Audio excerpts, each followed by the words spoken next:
Hi, Kim Monson here with the Americhicks, Molly and Kim.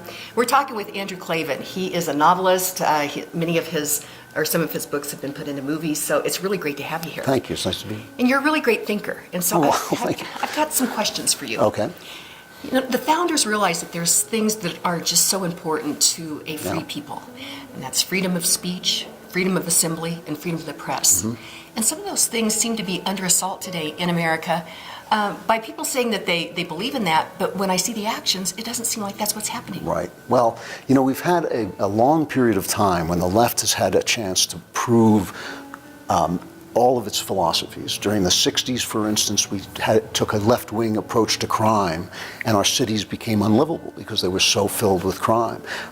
They supported communism, and we found out that communism creates slave states. All their arguments have collapsed. And so when your arguments collapse, the only thing you can do is shut up the opposition. And they've taken to doing that. And some of the ways they do it are, genuinely violent and ugly, like rioting when someone tries to come and speak on a campus, but some of them are more subtle. I believe that political correctness is a form of slavery of the mind, telling you that if you use this word instead of that word, you've done something wrong, to create this system of morals where you always have to be thinking about what you say. That too is chilling to free speech. So I believe the only answer to these things is courage. The only answer to people telling you can't speak is to speak. And, I want people to stay safe, but I don't want people to stay off campuses or feel that they have to keep their mouths shut. And I think that the people who are silencing other people have to be exposed. Andrew, I've thought a lot about that with Molly and I. We're trying to look at issues as right versus wrong instead of right versus left.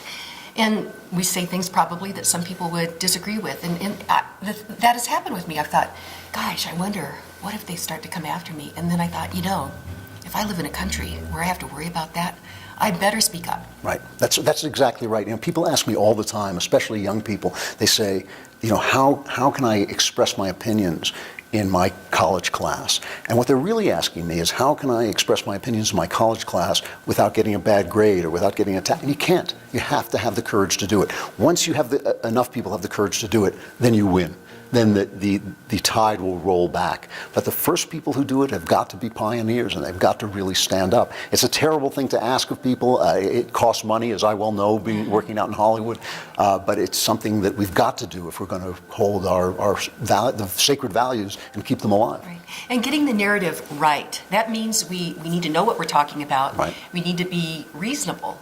And I think patient and gentle, and sometimes that's difficult, but I think that's more effective. I think it is. I think we need to tell stories. I think we need to learn, conservatives tend to rely on facts. We love those facts. And we tend to say, oh, look at this chart. And you can see the guys in Congress, they do it all the time. They're always pointing at some chart. And I always bury my head in my hands because what the left is doing, meanwhile, is they're making a movie like Avatar, which, makes our troops look like horrible fascists. And people are paying them for that propaganda. So we need to be able to talk in a way that not only addresses the facts, but also touches people's hearts. And I think we can, because the values we stand for are the values that are the best. They always have been. Well, you're a storyteller. Yes. And people remember stories. That's and right. I actually like country music.